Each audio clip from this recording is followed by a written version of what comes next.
8 matrimonios. 7 esposos.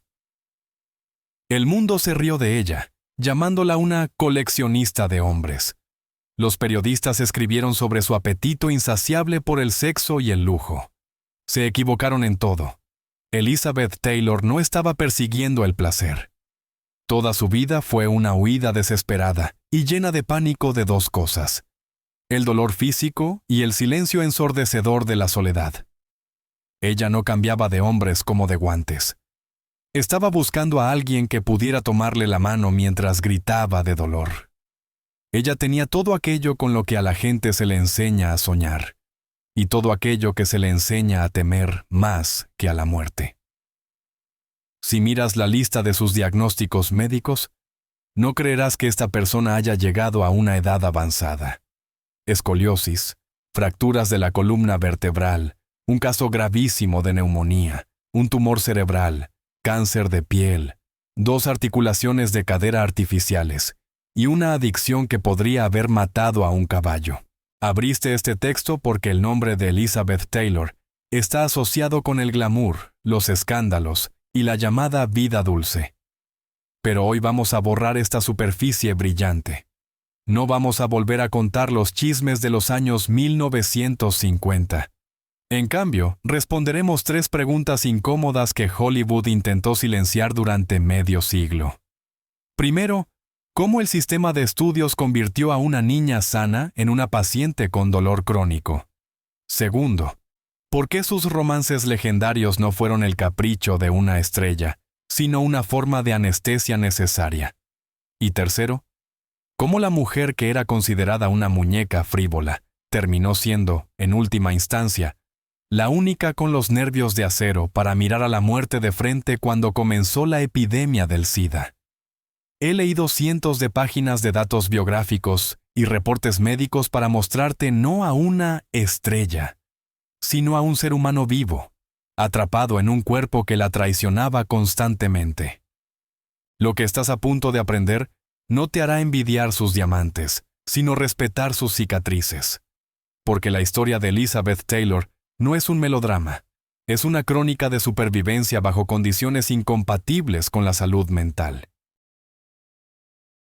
Acto 1. La anatomía de una catástrofe. Esto es lo que nadie te advierte cuando miras fotografías antiguas de Elizabeth Taylor. Estás mirando a una mujer que, en ese mismo momento, con muchísima probabilidad estaba experimentando un dolor físico insoportable.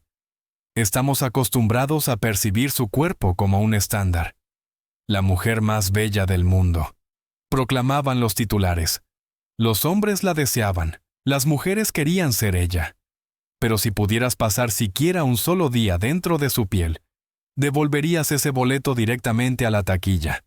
Porque detrás de las cámaras de las sesiones fotográficas glamorosas, su vida no se parecía a un cuento de hadas de princesa, sino a un duro drama médico, en el que el personaje principal era una paciente cuyo cuerpo la estaba traicionando de manera sistemática.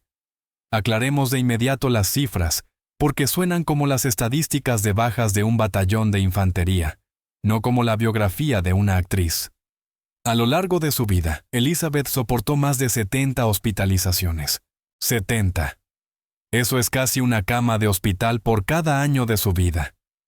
Pasó por 20 operaciones quirúrgicas mayores, no estiramientos faciales cosméticos, sino procedimientos graves e invasivos después de los cuales las personas tienen que volver a aprender a caminar. Si crees que su naturaleza dramática y su caprichosidad eran el resultado de la arrogancia de una celebridad, necesitas entender una cosa. Taylor vivía en un estado de guerra permanente con su propia biología. Todo comenzó mucho antes de que se convirtiera en adulta. La naturaleza la dotó de una belleza extraordinaria, pero el paquete también incluía una bomba de tiempo: escoliosis congénita. Su columna vertebral estaba curvada desde el principio, y ahora añade a esto la crueldad de Hollywood en los años 1940. A los 12 años de edad, durante el rodaje de la película National Velvet, la joven Liz se cayó de un caballo. El caballo se llamaba King Charles, y según el guión, la niña debía montarlo como una profesional. Cayó y un dolor agudo le atravesó la espalda. ¿Sabes qué hicieron los productores? No llamaron a una ambulancia. No detuvieron el rodaje. Le dijeron, «Levántate, Liz, estamos perdiendo la luz». Y ella se levantó. Terminó la escena. Solo años más tarde quedaría claro que en aquel momento se había fracturado la columna vertebral. Los discos se desplazaron, comenzó una inflamación crónica. La lesión que sufrió a los 12 años convirtió su espalda en una fuente de tortura constante durante el resto de su vida.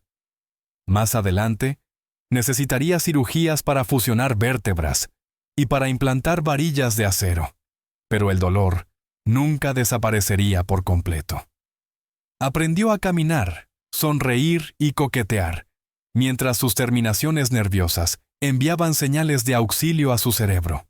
Pero el momento más aterrador, el que dividió su vida en un antes y un después, ocurrió en el año 1961. Esta es una historia que debería haberse convertido en el capítulo final de su biografía. Elizabeth estaba filmando Cleopatra en Londres. El clima era terrible, húmedo, típicamente británico. Su sistema inmunológico, ya debilitado, colapsó. Lo que comenzó como un resfriado común escaló de inmediato a una forma gravísima de neumonía asiática. Sus pulmones se llenaron de líquido. Literalmente se estaba ahogando dentro de su propio cuerpo. La situación se desarrolló con rapidez. En la habitación de su hotel comenzó a asfixiarse. Su rostro se volvió azul, jadeaba en busca de aire, pero el oxígeno no llegaba a sus pulmones. Fue trasladada de urgencia a una clínica.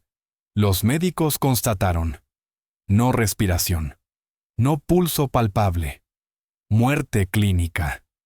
En aquellos días, la medicina no era tan delicada como lo es ahora. Para traer de regreso del otro lado a la reina de Hollywood, el cirujano tuvo que actuar con una brutalidad extrema y rapidez absoluta. Realizó una traqueotomía ahí mismo, cortando su garganta para introducir un tubo y forzar la entrada de aire en sus pulmones. 4 veces fue declarada muerta esa noche. 4 veces. Los periódicos de todo el mundo ya habían preparado sus ediciones matutinas con obituarios. El estudio Fox estaba en pánico, calculando las pérdidas por la muerte de su estrella más grande. Pero sobrevivió. Regresó para mostrarle al mundo algo que contradecía por completo los estándares de belleza de aquella época. Las actrices suelen ocultar sus cicatrices. Una cicatriz es un defecto, un recordatorio de la mortalidad. Pero cuando Elizabeth apareció en la ceremonia de los premios de la Academia poco después de su recuperación, llevaba un vestido con un escote profundo. Y allí, justo en el centro de su cuello, sobre las clavículas, había una cicatriz de traqueotomía áspera y rojiza. Los maquilladores le suplicaron que la cubriera. Ella se negó. Fue su manifiesto. Esa cicatriz hablaba más fuerte que cualquier entrevista. Sobreviví. Derroté a la muerte. Y no me importa lo que pienses de mi piel perfecta. Este episodio es solo la punta del iceberg. La lista de sus enfermedades se lee como una enciclopedia médica. En distintos momentos le diagnosticaron disentería, flebitis, una úlcera estomacal, sarampión en la edad adulta, bursitis e infecciones virales agudas. Se sometió al reemplazo de ambas articulaciones de la cadera porque los huesos se estaban deteriorando. Tuvo un tumor cerebral, benigno pero del tamaño de una pelota de golf, que tuvo que ser extirpado durante una operación extremadamente compleja de 7 horas. Sufrió neumonía en 3 ocasiones, y cada una de ellas pudo haber sido la última. Una vez, estuvo a punto de perder un ojo durante un rodaje, cuando un objeto extraño dañó su córnea. En otra ocasión, se atragantó de manera tan grave con un hueso de pollo que fue necesaria una intervención quirúrgica. Parecía como si el propio universo estuviera intentando deshacerse de ella, pero Taylor poseía una sed de vida fenomenal, casi animal. ¿Por qué es importante entender todo esto? Porque cambia por completo la lente a través de la cual vemos su comportamiento. Cuando los críticos la llamaban perezosa por llegar tarde a los sets, No sabían que necesitaba 2 horas cada mañana solo para poner su cuerpo en posición vertical y esperar a que los analgésicos comenzaran a hacer efecto. Cuando fue acusada de abusar del alcohol y de las pastillas, el mundo vio decadencia, pero no vio la causa. Y la causa era simple y aterradora. Necesitaba silenciar el dolor. Imagina vivir en un cuerpo que constantemente duele, apuñala, corta y se rompe. Eres el símbolo sexual de una era. Se supone que debes brillar, pero dentro de ti hay un incendio.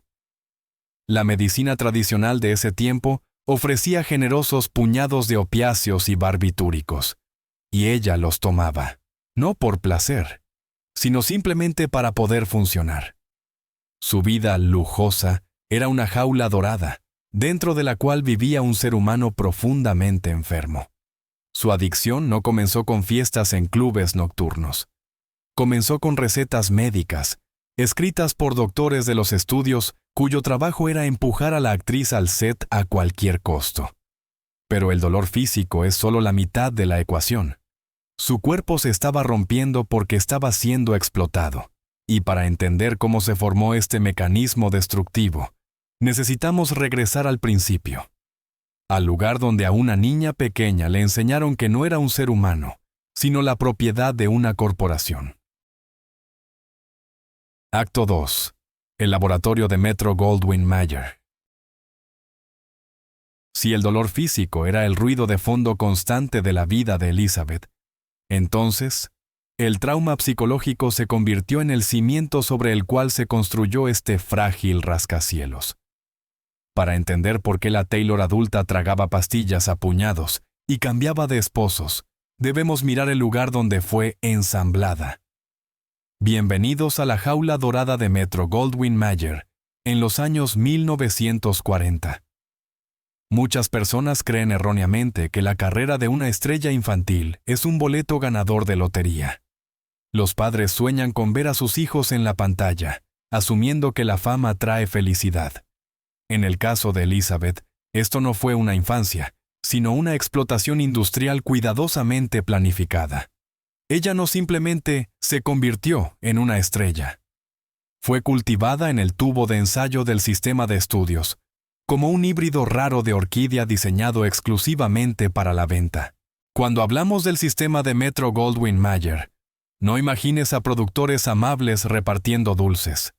Imagina una estructura totalitaria rígida, dirigida por Louis Mayer, un hombre capaz de firmar un cheque por $1 millón con una mano y destruir la psique de cualquiera que se cruzara en su camino con la otra. Para Mayer y su equipo, Elizabeth, de 9 años de edad, no era una niña, era un activo, una inversión, y como cualquier inversión, requería gestión, optimización y lo más aterrador de todo, depreciación. La tragedia comenzó en el momento en que su pie cruzó el umbral del estudio. Le arrebataron las cosas más importantes que un ser humano necesita para formar una psique sana: el derecho a jugar, el derecho a equivocarse y el derecho a la privacidad. Su día estaba programado al minuto, y no había lugar en ese horario para simplemente ser una niña. Despertarse antes del amanecer, maquillaje, peinado, rodaje, una breve pausa para clases en la escuela del estudio, que se parecía más a un pabellón de aislamiento para jóvenes prisioneros, rodaje otra vez, entrevistas, sesiones fotográficas. Si se cansaba, no se le permitía descansar. Le daban vitaminas. Esto nos lleva al secreto más oscuro de la edad de oro de Hollywood, el que explica las adicciones posteriores de Taylor mejor que cualquier psicoanálisis. En aquellos años, los médicos de los estudios no trabajaban por la salud de los pacientes, sino por la eficiencia de la producción. Si un actor infantil comenzaba a cabecear a la mitad de una jornada laboral de 14 horas, le daban pastillas que contenían anfetaminas. A esto se le llamaba activarse. El niño se encendía de inmediato, los ojos brillaban, la sonrisa se hacía más amplia. Pero cuando el rodaje terminaba tarde en la noche, el cerebro del niño, sobreestimulado por los químicos, no podía apagarse. Y entonces, una enfermera amable le daba un sedante, barbitúricos, para apagar a la pequeña estrella hasta la mañana siguiente. Elizabeth Taylor, al igual que Judy Garland, fue puesta en este péndulo químico incluso antes de comenzar a menstruar. Su cuerpo fue entrenado para creer que cualquier estado, fatiga, tristeza, insomnio, se regulaba con una pastilla externa. Nunca aprendió a lidiar con las emociones ni a regular sus propios ritmos biológicos. La farmacología lo hacía por ella. Cuando, 30 años después, el mundo la condenó por su adicción a los analgésicos y a las pastillas para dormir, el mundo fue hipócrita. El mecanismo de esa adicción fue establecido por las mismas personas que recibieron premios de la Academia, por las películas en las que ella actuó.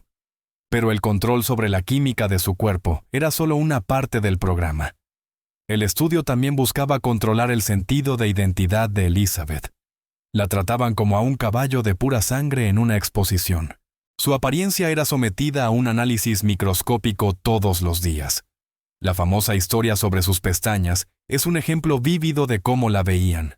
En el primer día de rodaje, un director gritó furioso: «¡Saquen a esa niña del set y lávenle ese maquillaje vulgar de la cara!». Él pensó que la niña tenía capas de rímel en los ojos. Cuando se descubrió que se trataba de una mutación genética, distiquiasis, una doble fila de pestañas, la ira se transformó en codicia. La mutación fue reconocida como una ventaja de mercadotecnia. Su defecto se convirtió en una marca, pero esto le enseñó a la pequeña Liz algo aterrador. Su valor residía exclusivamente en su envoltura física. No en lo que pensaba, no en si era amable o cruel, sino en cómo caían las sombras de sus pestañas. Su madre, Sarah Taylor, no fue una protectora, sino una supervisora del sistema. Colocó voluntariamente la infancia de su hija en el altar de sus propias ambiciones. Elizabeth recordaría más tarde que nunca tuvo un momento en el que pudiera simplemente acercarse a su madre y llorar. Las lágrimas eran una herramienta de trabajo. «Guárdate eso para la toma», era lo que escuchaba. Sus emociones fueron monetizadas. Si lloras en la vida real, estás desperdiciando un recurso valioso. Se supone que solo debes llorar a la orden de acción. Esto condujo a una disociación total. Elizabeth dejó de entender dónde terminaba el papel y dónde comenzaba ella misma. Toda su vida se convirtió en una actuación. Aprendió a ser encantadora, coqueta y madura más allá de su edad, porque por eso la elogiaban. Así era como la amaban. Un episodio ilustra este horror con claridad. Cuando Mayer, en un ataque de ira, insultó a su madre usando lenguaje obsceno, la joven Elizabeth, que todavía era una adolescente en ese momento, se levantó de un salto y le gritó en la cara: «No te atrevas a hablarle así a mi madre. Te odio a ti y a tu estudio». Salió corriendo de la oficina y vomitó. Fue una rebelión. Pero incluso esa rebelión existía dentro del sistema. Mayer no la despidió. Respetó su fuego. Vio en él una nueva faceta de su rango actoral. Incluso su odio genuino fue absorbido y digerido por el estudio. Para cuando Elizabeth cumplió 18 años, ya era una veterana profundamente traumatizada del mundo del espectáculo.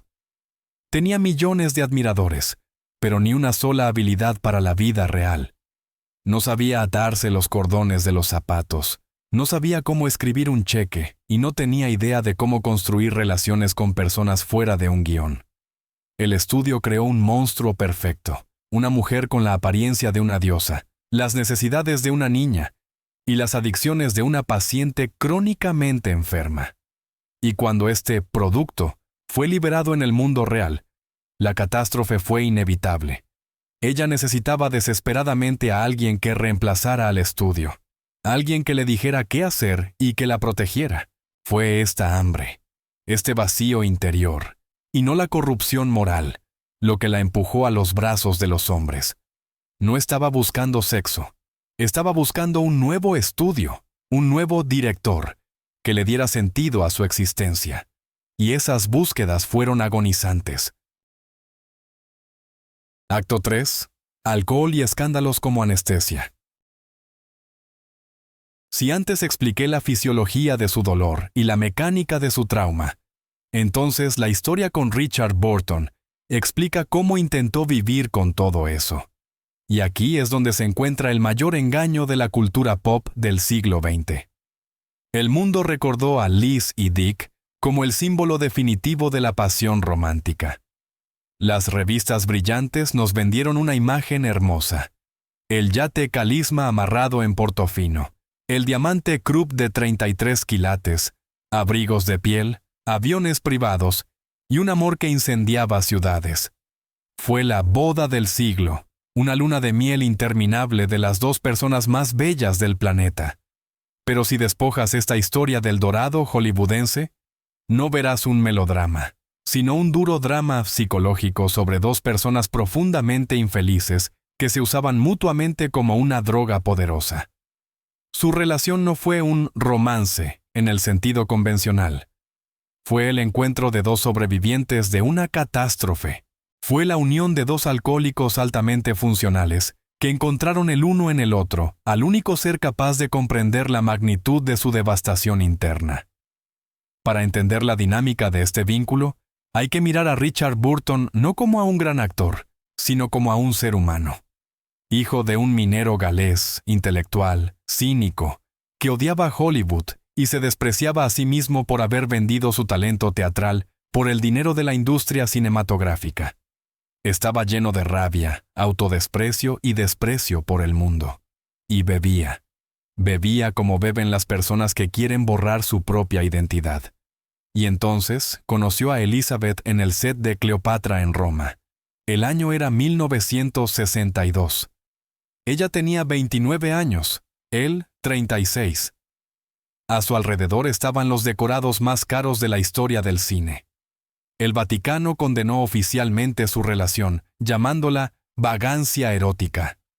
Los paparazzis sitiaban sus hoteles las 24 horas del día. La presión era tal que cualquier persona normal se habría quebrado en una semana. Pero ellos no se quebraron, porque encontraron el uno en el otro un espejo perfecto de su propio dolor. Para Taylor, Burton se convirtió en un sustituto de aquel mismo sistema de estudios que la había destruido, pero sin el cual no sabía cómo vivir. Él era dominante, ruidoso, culto. Le decía qué hacer, qué leer, cómo vestirse. Le gritaba, y paradójicamente, eso era exactamente lo que le daba una sensación de seguridad.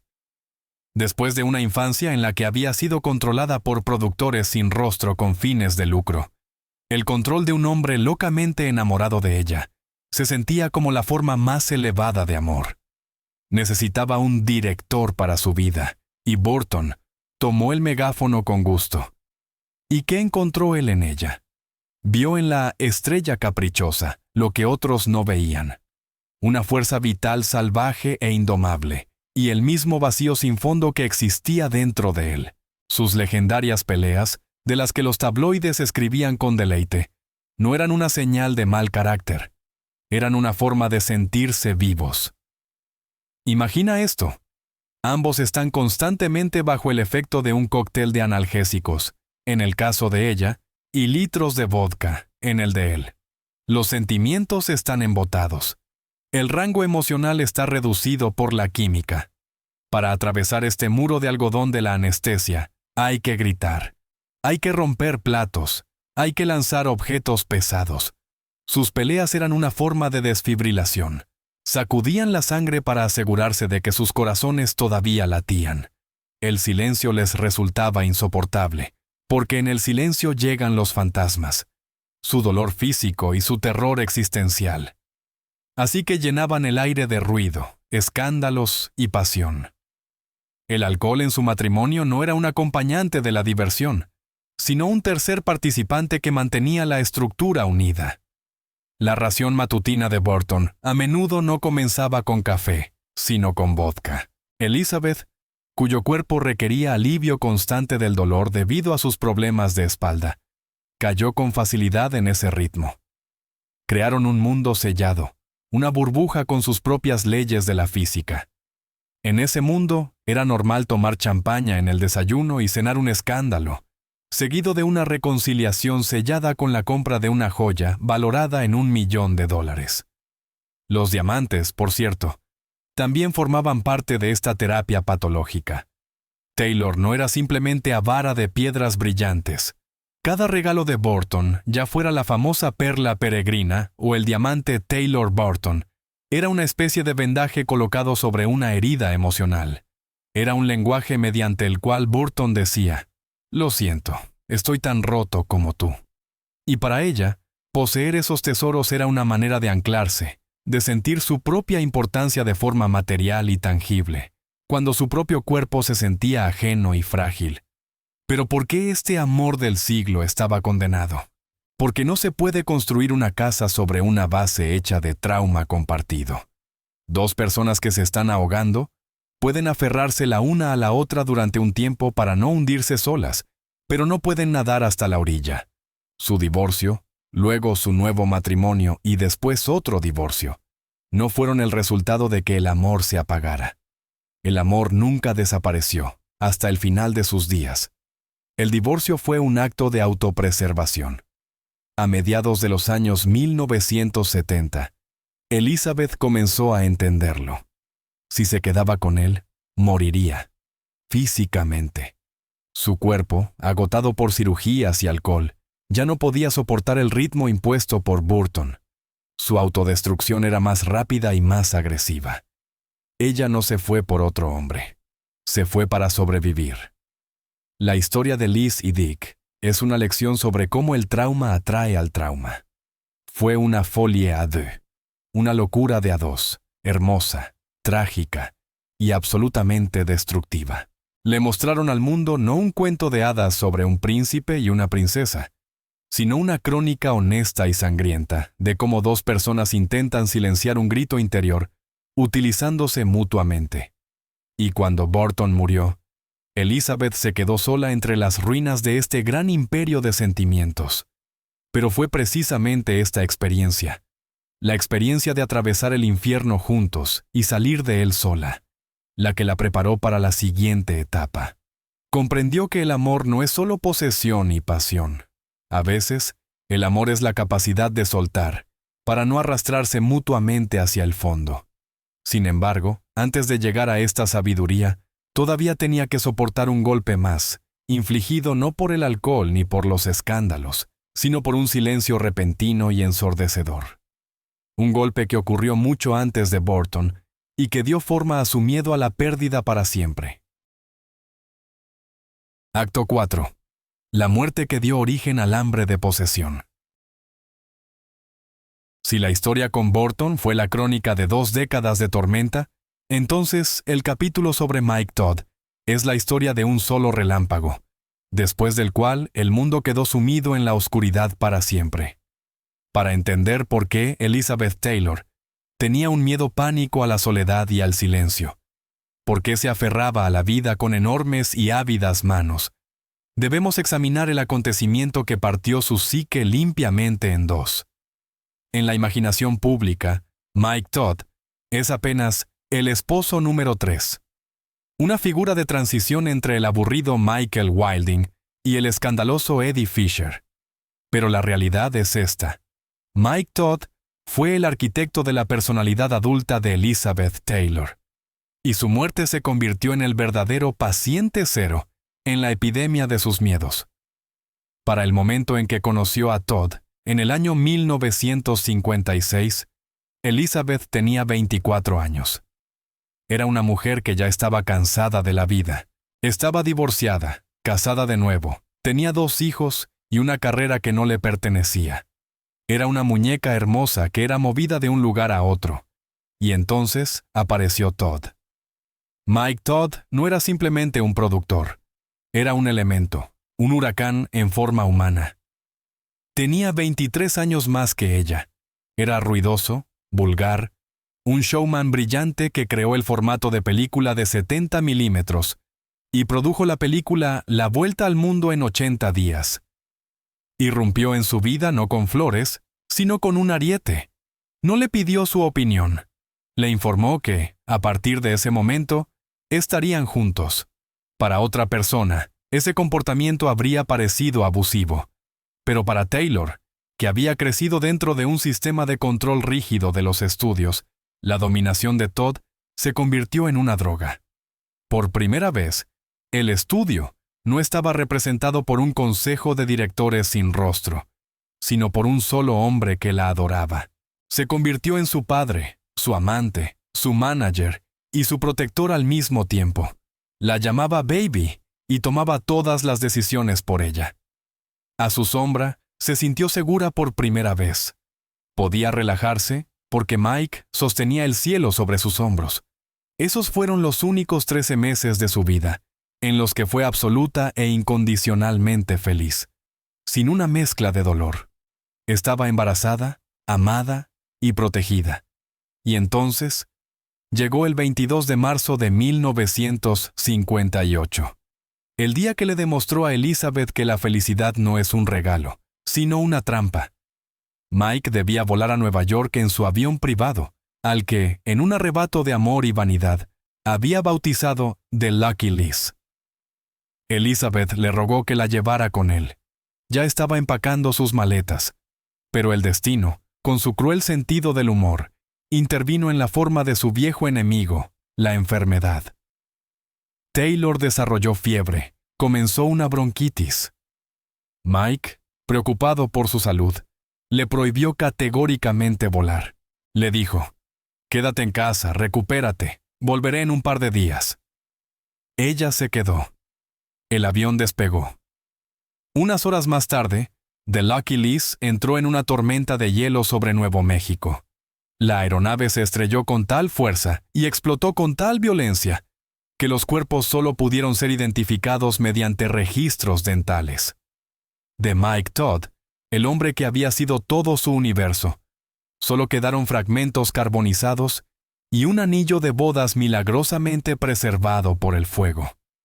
Cuando a Elizabeth le dieron la noticia, su grito fue tan aterrador que los vecinos pensaron que alguien estaba siendo asesinado en la casa.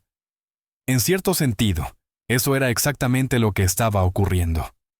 En ese momento, la parte ingenua de Elizabeth que creía en el mañana estaba siendo asesinada. Su reacción a la muerte de Todd no fue simplemente el duelo de una viuda. Fue un colapso psicológico total. Quería acabar con su propia vida. Gritaba que debía haber estado en ese avión. Le administraron dosis tan fuertes de sedantes que apenas podía hablar, pero incluso a través de la neblina química se abría paso un terror animal. Y aquí es donde Hollywood entró en escena, mostrando su verdadero y grotesco rostro. El funeral de Mike Todd en Chicago se convirtió en un circo macabro. Miles de fanáticos rompieron los cordones policiales. No habían venido a llorar. Habían venido a mirar a una estrella de cine llorar. La multitud literalmente atacó a Elizabeth. La gente tiraba de su ropa, intentaba arrancarle el velo de luto, gritaba su nombre mientras masticaba palomitas de maíz. Ella, enloquecida por el dolor y los tranquilizantes, cayó de rodillas en el barro del cementerio. Y la multitud seguía avanzando, disparando los obturadores de las cámaras. Ese momento cambió su ADN para siempre. Comprendió dos cosas. La primera, la multitud es una bestia que te devorará vivo, incluso cuando estás de pie frente a la tumba de tu esposo. La segunda, y la más importante, la vida es finita, cruel, y puede terminar en cualquier segundo. Fue precisamente la muerte de Mike Todd la que dio origen al famoso hedonismo de Taylor. Los críticos la llamaron inmoral porque, apenas unos meses después, inició una relación con el mejor amigo de su difunto esposo, Eddie Fisher. El mundo la condenó, llamándola viuda negra y destructora de hogares. Fisher estaba casado con la novia de Estados Unidos, Debbie Reynolds. Pero la realidad es más perturbadora. Esto no fue libertinaje. Fue un ataque de pánico que duró un año. Elizabeth se aferró a Eddie Fisher no porque lo amara. Se aferró a él porque olía a Mike. Era el único hilo vivo que la conectaba con el mundo destruido. Tenía miedo de quedarse dormida sola. Tenía miedo del silencio, porque en el silencio escuchaba el sonido del avión explotando. Necesitaba calor humano a su lado, de inmediato, a cualquier costo. Este trauma dio forma a su filosofía del aquí y ahora. ¿Por qué compraba diamantes? Porque son eternos, no se queman en los aviones. ¿Por qué comía lo que quería y bebía lo que quería? Porque mañana podía no llegar. Su legendario exceso fue una forma de combate contra la muerte. Intentaba llenarse de impresiones, de cosas, de comida, de hombres, para silenciar el enorme vacío interior. Nunca volvió a postergar la vida para después. Si se enamoraba, se casaba, de inmediato, sin compromisos largos. Si veía un vestido, lo compraba. Mike Todd le enseñó a ser una reina, pero su muerte le enseñó a ser una fatalista. Sobrevivió a esta catástrofe, pero una parte de ella quedó para siempre entre los restos de The Lucky Liz. El miedo a la pérdida se convirtió en su compañero constante. Y fue precisamente ese miedo el que la obligó a exigir demasiado de la vida, simplemente para asegurarse de que todavía estaba aquí. Acto 5. La trampa de Washington y la rebelión del cuerpo. Este es el capítulo que los biógrafos suelen pasar rápidamente, apartando la mirada con vergüenza.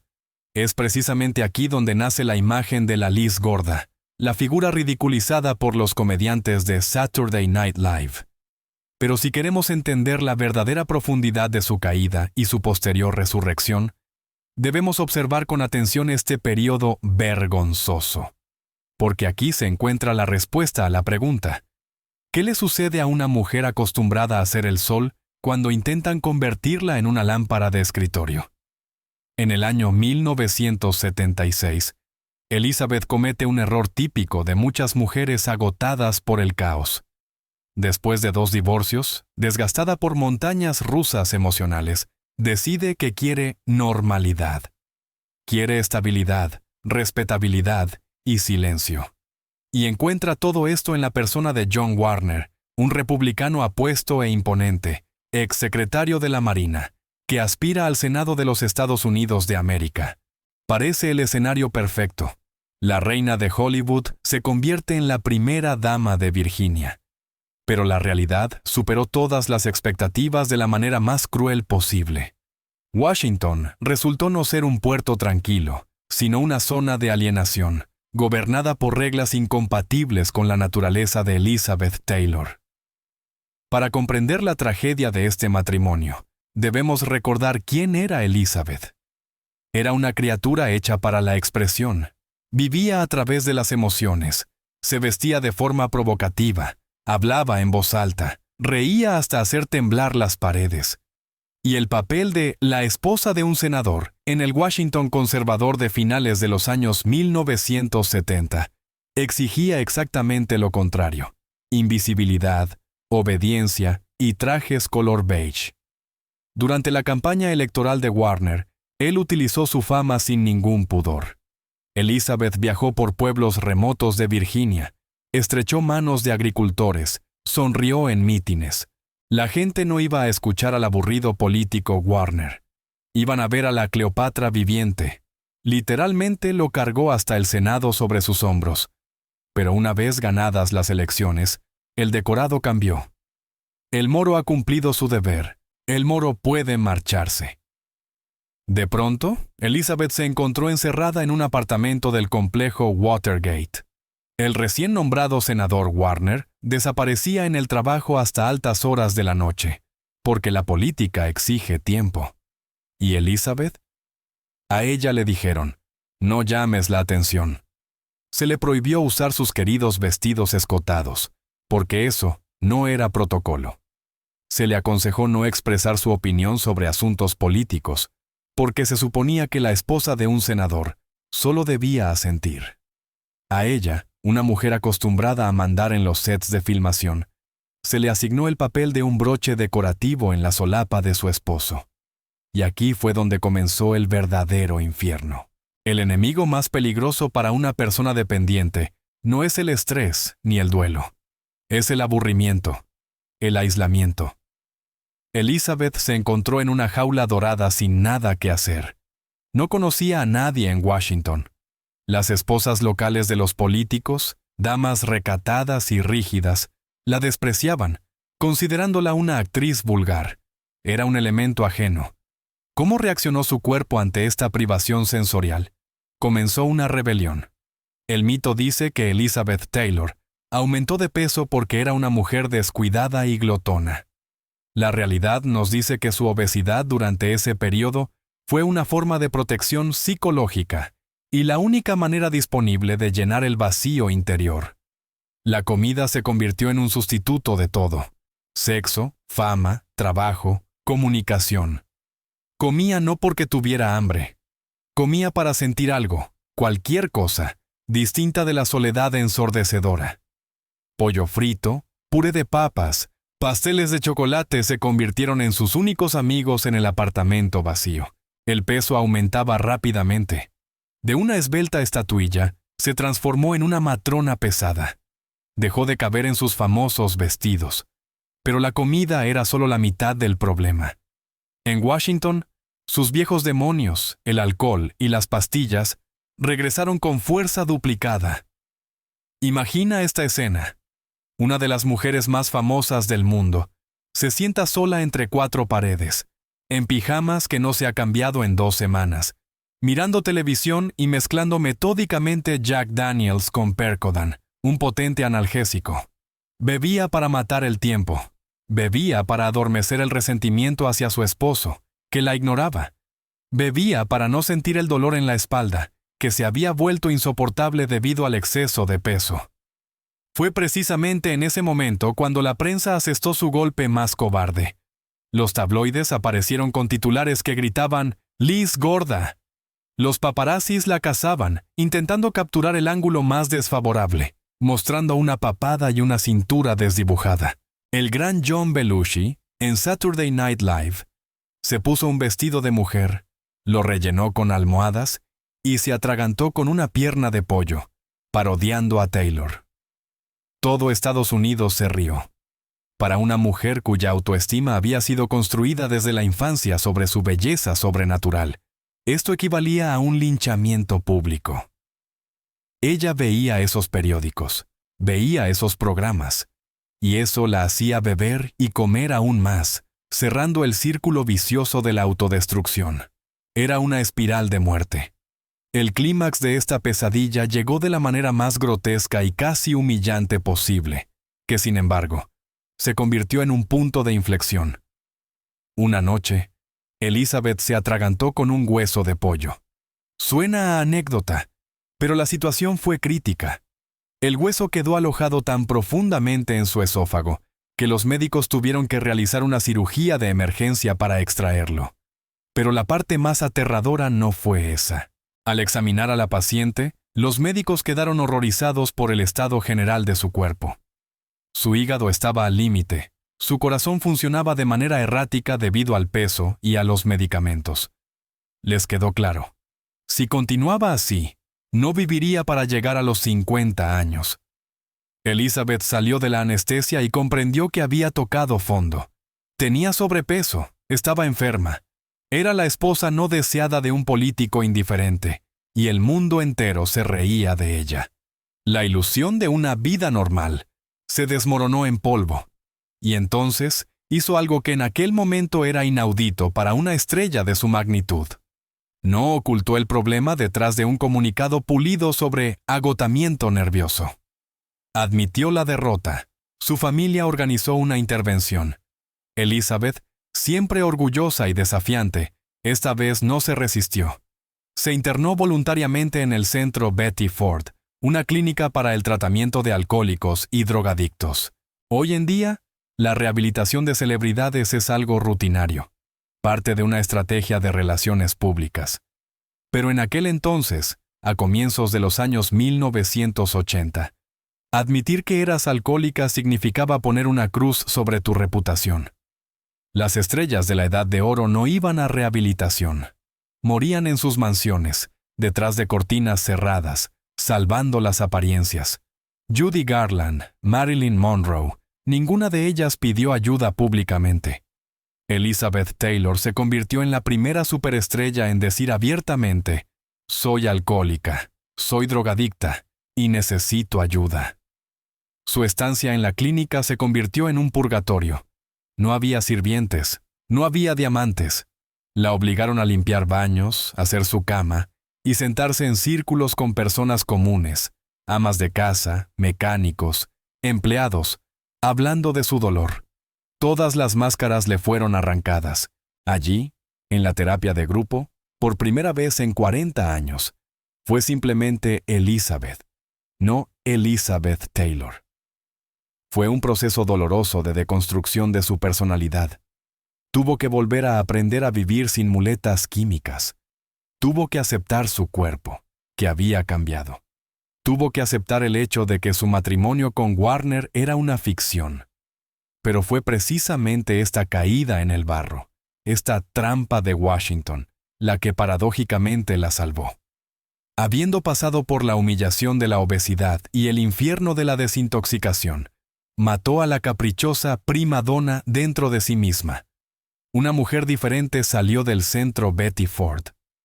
Sí, había perdido su antigua belleza angelical, pero había ganado algo mucho más importante: honestidad. Una honestidad de hormigón armado, despiadada consigo misma y con el mundo. Dejó de tener miedo al juicio. ¿Qué más pueden hacerme?, parecía decir su nueva postura. Ya me han llamado gorda, borracha y vieja. No les queda munición. Este periodo, que todos consideraron el final de su carrera, en realidad se convirtió en la base de su papel más grande. Porque solo una persona que había sido una paria, ridiculizada por la multitud, podía comprender y amar a otros parias. Fue esta Elizabeth nueva, golpeada por la vida, quien, un par de años después, extendería la mano a Michael Jackson y a los que morían de SIDA. Bajó al infierno para regresar con sus llaves. Pero antes de encontrar su misión más elevada, todavía debía hallar un alma afín en el lugar más inesperado, en una finca de cuento de hadas donde el tiempo se había detenido para siempre. Acto 6. La amistad de los monstruos. Elizabeth y Michael Jackson. A mediados de los años 1980, cuando Elizabeth parecía haber resurgido de las cenizas de las clínicas de rehabilitación, el mundo presenció un fenómeno que los tabloides bautizaron como un circo de rarezas. Las portadas de las revistas comenzaron a llenarse de fotografías de la pareja más extraña en la historia del espectáculo. De un lado estaba Elizabeth Taylor, una diva envejecida, con el cabello cardado, cubierta de diamantes. Del otro, Michael Jackson, un joven frágil y andrógino, con un atuendo de estilo militar y charreteras, cuya piel se volvía cada vez más pálida y cuyo comportamiento se volvía cada vez más excéntrico. La prensa rebosaba veneno. Los comediantes construían carreras enteras a base de chistes sobre su relación. Los periódicos preguntaban: ¿qué hacen juntos? ¿Intercambian consejos de maquillaje? ¿Comparan cirugías plásticas? ¿Es un truco publicitario? ¿O es una locura de a dos? Un público acostumbrado al cinismo no podía creer que algo real pudiera existir entre una actriz de 50 años y un ídolo pop de 25. Su amistad fue llamada grotesca, la unión de dos excéntricos desconectados de la realidad, viviendo en un mundo de fantasía. Pero como siempre en la vida de Taylor, la realidad era mucho más compleja y trágica que incluso los titulares más atrevidos. Su vínculo no era un romance, y desde luego no era publicidad. Era una hermandad de dos veteranos de la misma guerra invisible. Elizabeth Taylor y Michael Jackson eran, quizá, las únicas dos personas en el planeta cuyas cicatrices emocionales encajaban a la perfección, como una llave y una cerradura. Para comprender la naturaleza de esta atracción, hay que despojarles de su estatus de estrellas y mirarlos como niños de la guerra.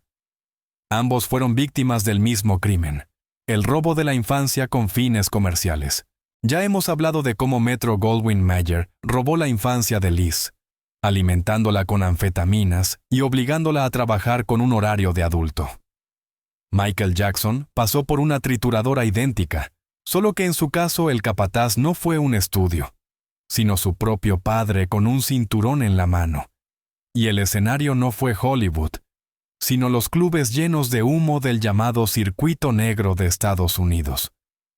Cuando se conocieron, por una ironía del destino, Elizabeth se marchó de su concierto en el año 1984 porque estaba demasiado alto el volumen, y Michael la llamó llorando, pidiéndole perdón. El uno en el otro no vieron a una estrella, sino el reflejo exacto de su dolor. Elizabeth miró a Michael y se vio a sí misma, a esa niña a la que obligaban a sonreír cuando quería llorar. Michael miró a Elizabeth y vio a la única persona en el mundo que no necesitaba nada de él. Este es un punto de importancia crítica. A mediados de los años 1980, Michael Jackson era la persona más famosa del planeta. Miles de personas se agolpaban a su alrededor. Productores, abogados, familiares, parásitos. Todos lo miraban como a un cajero automático ambulante. Todos querían algo: dinero, fama, contratos, un pedazo de su magia.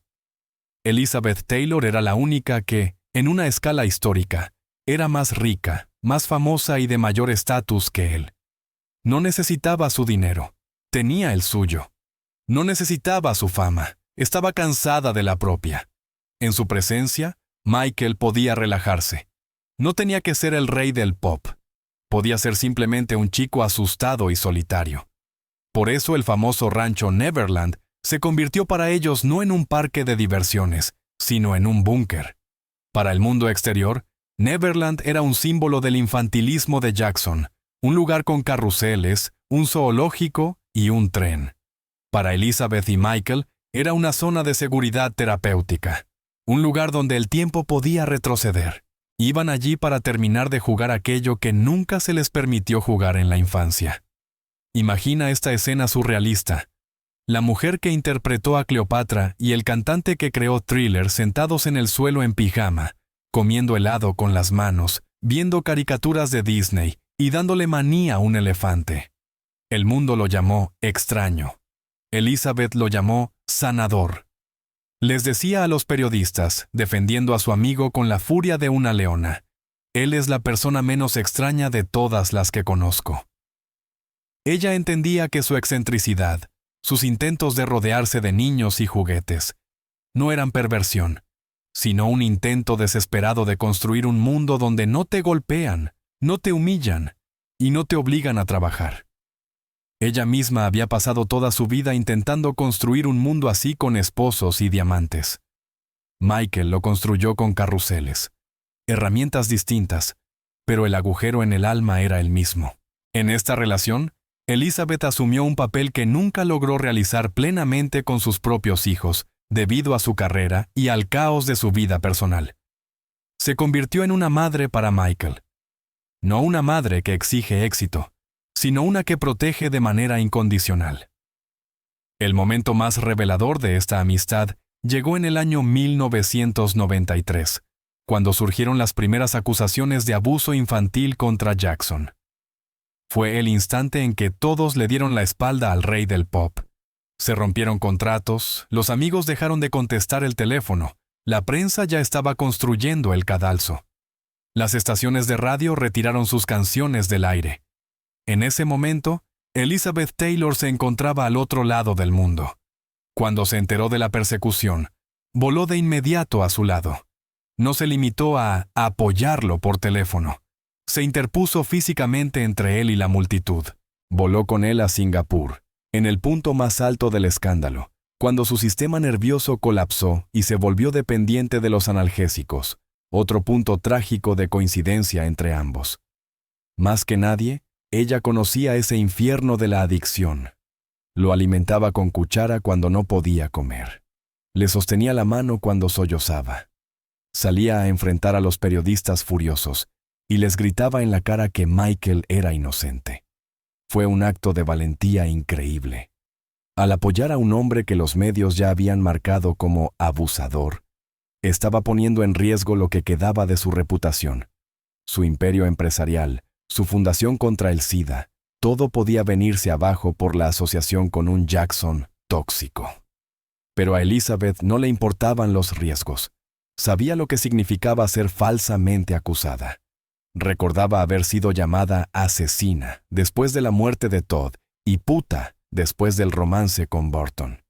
Conocía el precio de la opinión pública, 0. Para ella, Michael no era una superestrella, sino otro pájaro herido, al que el sistema intentaba rematar. Y Liz Taylor no abandonaba a los heridos. Su vínculo quedó sellado por un acontecimiento que se convirtió en la apoteosis de su teatro compartido del absurdo. La boda de Elizabeth con un simple obrero de la construcción, Larry Fortensky, en el año 1991.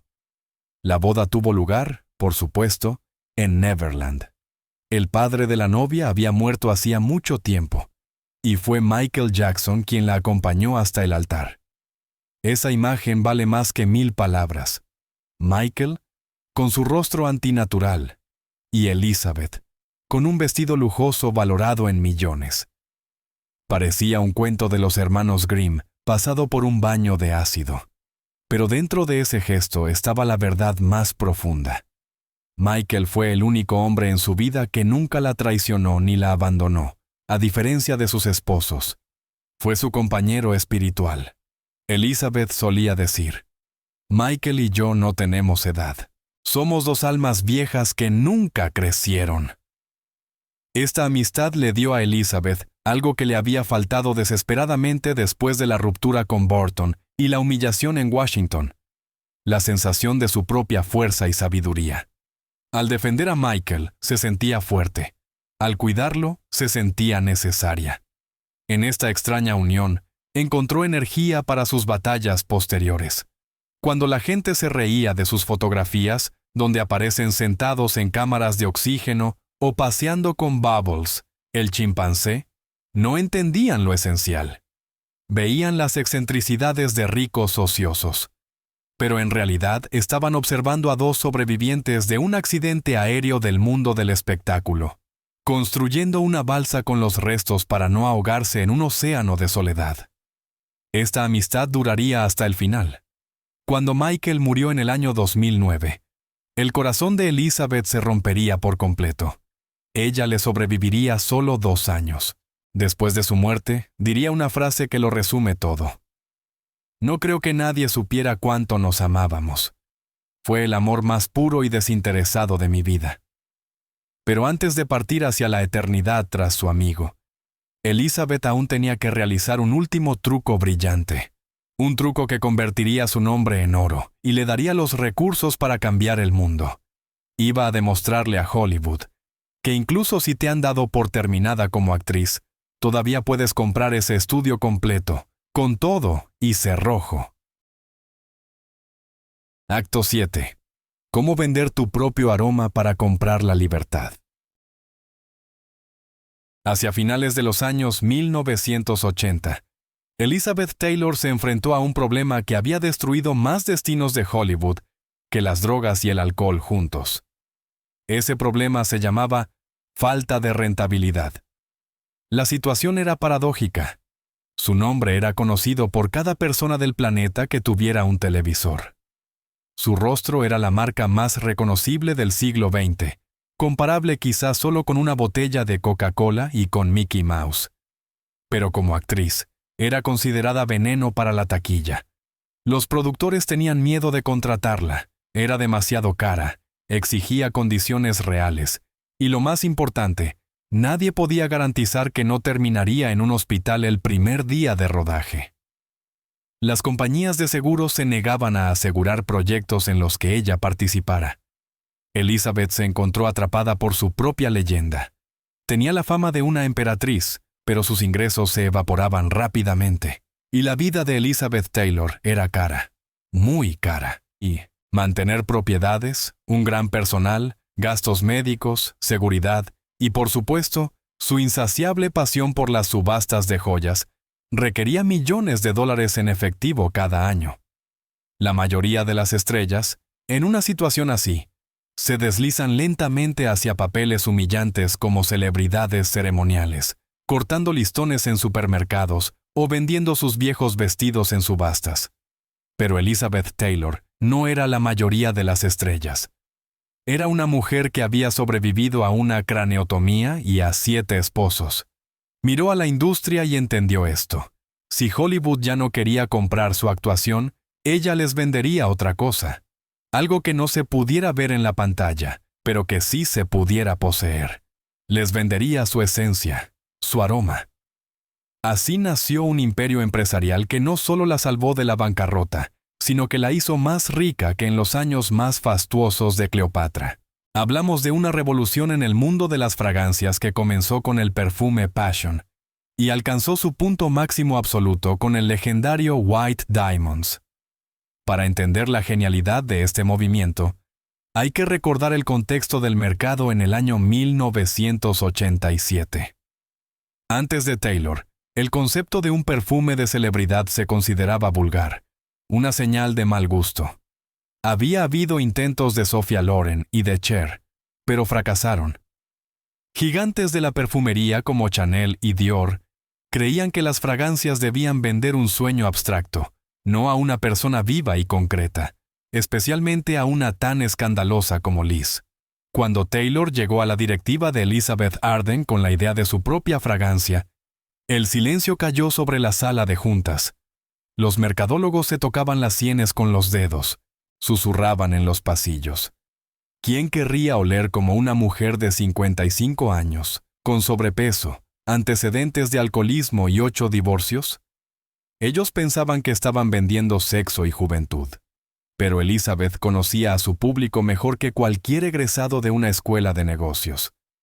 Sabía que las mujeres estadounidenses no querían ser modelos jóvenes. Querían ser ella. Querían tocar el drama, el lujo y la capacidad de caer y levantarse de nuevo. No estaba vendiendo el olor de las flores. Estaba vendiendo la quintaesencia líquida de la supervivencia y el glamour. Abordó la creación del perfume no como un acuerdo de licencia, en el que una estrella simplemente firma un papel y cobra un cheque. Lo trató como un papel artístico. Se sentó personalmente en los laboratorios, oliendo cientos de muestras, llevando a los químicos al borde de la histeria. Exigió que la fragancia incluyera notas de gardenia y nardo, aromas pesados, dulces y envolventes que ella amaba.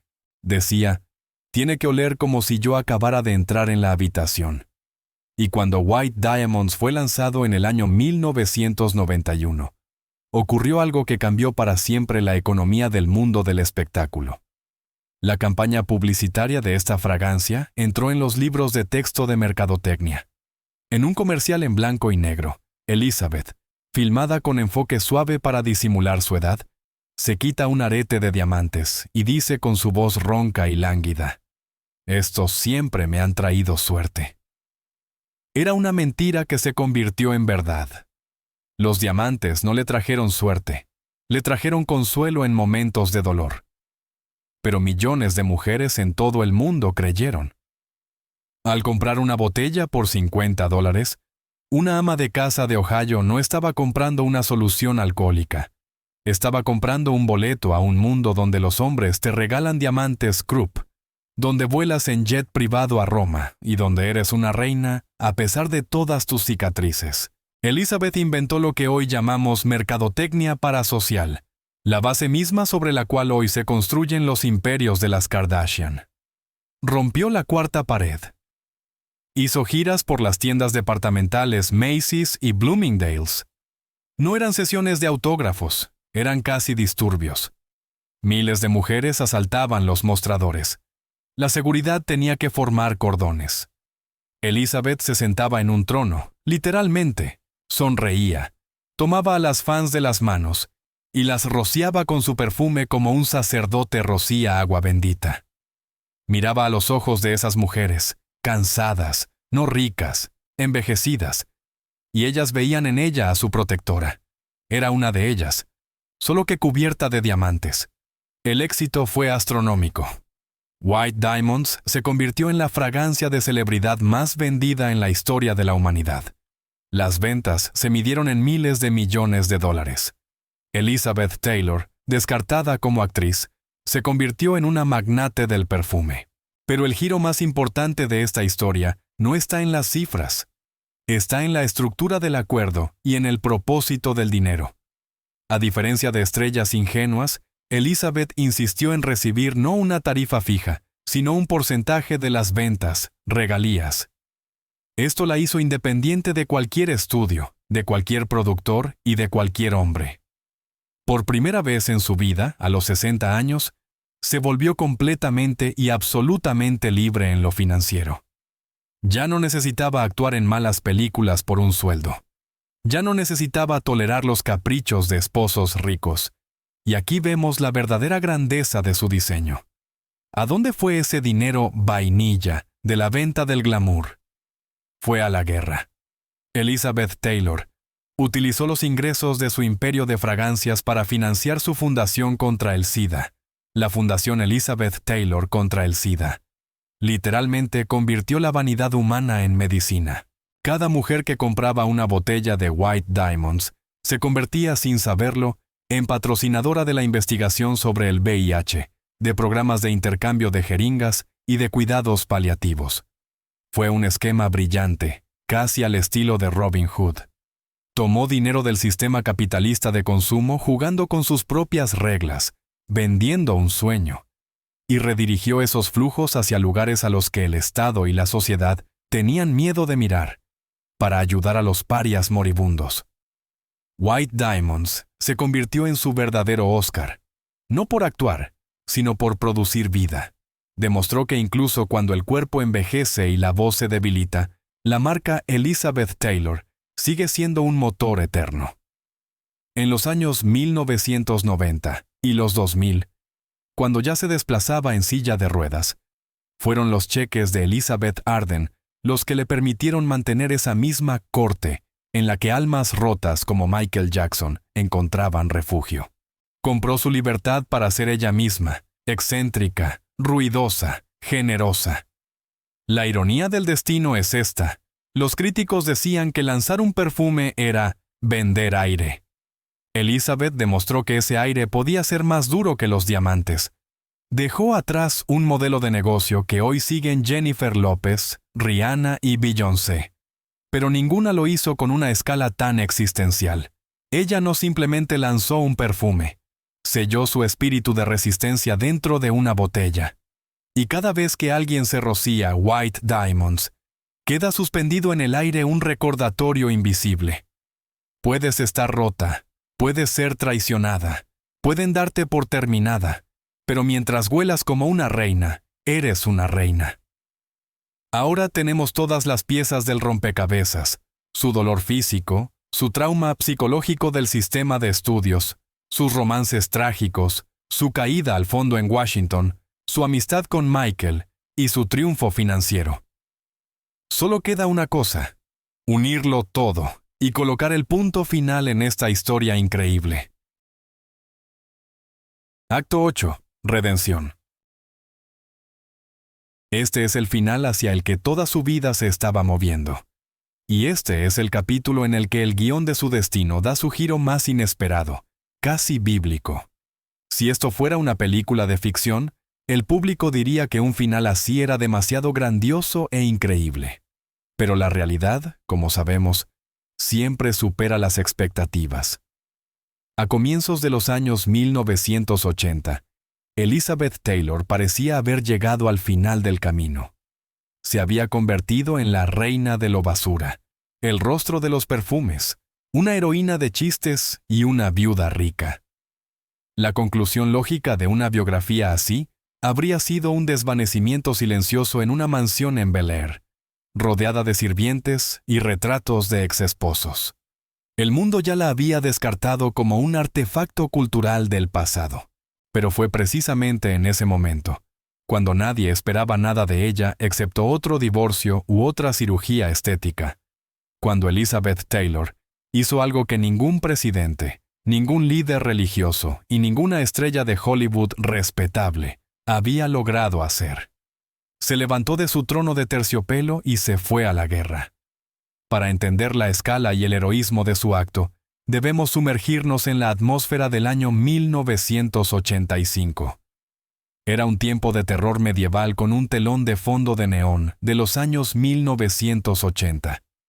Apareció una enfermedad nueva, misteriosa y mortal, de la que se susurraba como el cáncer gay. La gente se consumía en cuestión de semanas. Sus cuerpos se cubrían de sarcomas, se convertían en esqueletos vivientes. El miedo era tan irracional y tan animal que la sociedad civilizada descendió de inmediato a la barbarie. Médicos en los mejores hospitales de Estados Unidos de América tenían miedo de entrar a las habitaciones de los moribundos. Enfermeras dejaban bandejas de comida en la puerta y salían corriendo, conteniendo la respiración. Policías se ponían guantes de hule al detener a manifestantes. Funerarias se negaban a recoger cuerpos, temiendo contagiarse con solo tocar el ataúd. La administración de Ronald Reagan fingía que el problema no existía. El presidente no pronunció públicamente durante años las palabras síndrome de inmunodeficiencia adquirida, mientras miles de ciudadanos estadounidenses morían en completo aislamiento, vergüenza y suciedad. Hollywood, este bastión del liberalismo, guardaba silencio. Estrellas de la máxima categoría, incluso aquellas que eran hombres homosexuales en el closet, tenían miedo de que una sola mención del tema destruyera sus carreras. Apoyar a personas con síndrome de inmunodeficiencia adquirida equivalía a admitir la propia falta de confiabilidad y inmoralidad. Y entonces, en medio de este silencio plagado y estridente, se escuchó la voz ronca, áspera por el humo, pero increíblemente poderosa, de Elizabeth Taylor. El catalizador fue una tragedia personal. Su amigo cercano, un ídolo de los años 1950, un símbolo de la masculinidad estadounidense, Rock Hudson, se estaba muriendo. Cuando Elizabeth fue a verlo, no vio al gigante apuesto con quien había protagonizado Giant, sino a un hombre demacrado, abandonado por el mundo entero. Vio cómo el sistema que ayer lo llevaba en brazos, hoy lo arrojaba al basurero, como a un juguete roto. Para Taylor, esto se convirtió en un detonante. Se activó el mismo mecanismo psicológico que se había ido formando en ella durante décadas de sufrimiento: la identificación con el marginado. Toda su vida había sido juzgada. Toda su vida le habían dicho puta, rompehogares, pecadora, alcohólica, mujer gorda. Sabía lo que se siente cuando una multitud te escupe al pasar. Sabía lo que era el dolor físico, un dolor tan fuerte que te hace querer trepar por las paredes. Recuerda sus más de 70 operaciones. Y cuando vio a esos jóvenes muriendo, abandonados por sus familias, maldecidos por la iglesia e ignorados por el Estado, no vio pervertidos peligrosos. Vio a hermanos en el dolor, su propia vida mutilada, su experiencia de persecución pública, su lucha contra la adicción. Todo había sido preparación, un campo de entrenamiento para esta misión. Hizo un gesto que hoy parece sencillo, pero que entonces fue un acto de valentía radical, casi suicida. Entró a una sala de hospicio, sin mascarilla, sin guantes. Se quitó sus famosos diamantes para que no estorbaran y tomó de la mano a un paciente moribundo. Lo abrazó. La fotografía de Elizabeth Taylor sentada en la cama de un paciente que moría de síndrome de inmunodeficiencia adquirida y sosteniéndole la mano tuvo el efecto de una explosión nuclear. Rompió el muro del miedo. Le mostró al mundo: mírenme, lo estoy tocando y no me estoy muriendo. Lo estoy abrazando y no me estoy contagiando. Es un ser humano, no un monstruo. Pero no se limitó a gestos simbólicos. Usó su mala reputación como un ariete. Entendía perfectamente las leyes cínicas de los medios. Sabía que si daba una conferencia de prensa aburrida con doctores, nadie iría. Pero si ella, Liz Taylor, la grande y la temible, se ponía sus mejores joyas, iba a una cena de gala y decía: yo voy a hablar y ustedes van a escuchar, todas las cámaras del mundo se le apuntarían. Ejecutó un gancho social brillante. Vendió su rostro, sus chismes, su aura de escándalo para obligar al mundo a mirar aquello de lo que estaba apartando la vista. Ayudó a fundar la Fundación Estadounidense para la Investigación del Síndrome de Inmunodeficiencia Adquirida y se convirtió en su fuerza motriz. Comenzó a arrancarle literalmente dinero a los ricos, a personas que tenían miedo de contagiarse con solo dar la mano. En las cenas benéficas, se transformó en una recaudadora implacable en nombre del bien. Hay una historia famosa sobre una cena en la que notó que los invitados dudaban en sacar sus chequeras. Tomó el micrófono, barrió el salón con sus famosos ojos violetas, en los que ardía un fuego helado, y dijo: «Yo sé cuánto dinero tienen, yo sé en qué lo gastan, y no voy a salir de esta sala hasta que lo den a una causa que va a salvar a la humanidad. Creen que esto no les concierne. Le concierne a todo el mundo, y si no dan, voy a recordar cada nombre». En su voz estaba el acero de aquella niña que una vez le gritó a Louis Mayer, solo que ahora no defendía a su madre, sino a miles de almas inocentes. Y pagaron, porque era imposible negarle algo a Elizabeth Taylor. Fue al Congreso de los Estados Unidos de América. Imagina esta escena. Capitol Hill, lleno de hombres conservadores de cabello canoso y trajes grises, que creían que el síndrome de inmunodeficiencia adquirida era el castigo de Dios por la sodomía. Y frente a ellos estaba sentada Elizabeth Taylor. No en el papel de actriz, sino en el papel de fiscal. Los aplastó con su elocuencia, los avergonzó. Ustedes no hacen nada mientras la gente se muere en las calles de su país. Se llaman cristianos. ¿Dónde está su misericordia? Obligó a la maquinaria política, rechinando los dientes, a asignar fondos para la investigación. Pero lo más asombroso de este periodo fue la condición física de la propia Elizabeth. Mientras salvaba a otros, ella misma se estaba muriendo lentamente. Este es el punto clave de nuestra historia. Estamos acostumbrados a ver a un héroe fuerte y sano. Un superhéroe salva al mundo porque es invulnerable. Elizabeth salvó al mundo estando físicamente rota. En estos años, los años 1990 y los 2000, sufrió dolor de espalda severo, se sometió a reemplazos de cadera, luchó contra insuficiencia cardíaca y sobrevivió a un tumor cerebral. A menudo llegaba a mítines y reuniones en silla de ruedas, venciendo un dolor infernal. Aquí yace la ironía más alta y la grandeza más grande de su destino. La mujer que durante medio siglo fue considerada la encarnación del egoísmo, el narcisismo y la superficialidad, estaba entregando los últimos restos de su salud para luchar por desconocidos. Fue más allá. Comenzó a vender sus propias anestesias. Vendió las fotografías de su boda con Larry Fortensky por $1 millón. Y ese cheque fue a la fundación. Empezó a vender sus joyas, las mismas piedras que Burton le había dado como protección frente al mundo. Convirtió el recuerdo de su amor en medicina para el futuro. Su lógica era simple y letal. Sobreviví a más de 70 hospitalizaciones. Sobreviví a la muerte clínica. Sobreviví a la pérdida del amor de mi vida. ¿Para qué se me dio esta vida? ¿Por qué Dios me devolvió tantas veces del otro lado? No para que yo hiciera películas, sino para hacer esto. Dejó de tenerle miedo a la muerte. Esa misma muerte que la había perseguido desde el accidente que mató a Mike Todd. La miró a los ojos en las salas de los moribundos y entendió que la muerte no es tan aterradora como la indiferencia. Encontró una cura para su soledad eterna no en otro esposo, sino en servir a quienes estaban aún más solos que ella. Al final de su vida, cuando su belleza se había desvanecido por completo, cuando apenas podía caminar, alcanzó algo que nunca había poseído en sus años de gloria: verdadera grandeza.